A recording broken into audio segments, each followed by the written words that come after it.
தொடர்ந்து மூத்த பத்திரிகையாளர் திரு ஆர்.கே. ராதாகிருஷ்ணன் நம்மோடு இணைப்பில் இருக்கிறார். அவரிடம் பேசலாம்.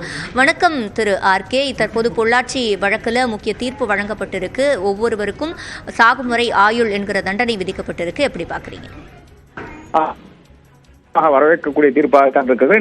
இவர்கள் யாரையுமே இவர்களுடைய வாழ்நாள் பூரா ஜெயிலுக்குள்ளே இருக்க வேண்டும்.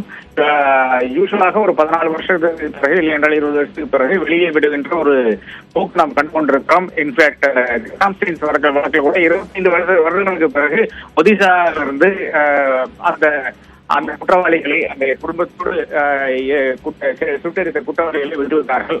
அந்த ஒரு நிலை இவர்களுக்கு வரக்கூடாது. ஏனென்றால் ஒரு எக்ஸம்பிளரி பனிஷ்மெண்டாக நான் கருதுகிறேன். என்றால் இந்த அந்த அளவுக்கு கொடூரமான எத்தனையோ பெண்களை பாதிக்கின்ற ஒரு விஷயமா இருக்கிறது. அந்த பெண்களுக்கு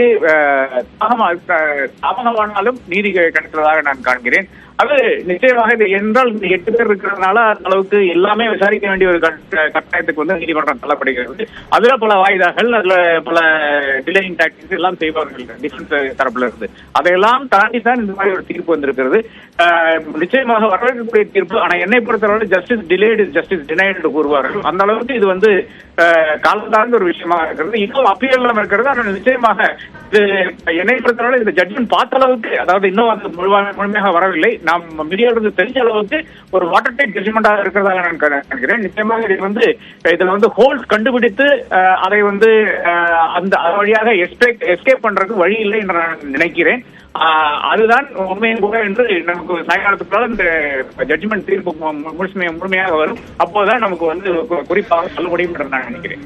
இணைப்பில் கருத்துக்களை பதிவு செய்தமைக்கு நன்றி திரு ஆர்.கே. ராதாகிருஷ்ணன்.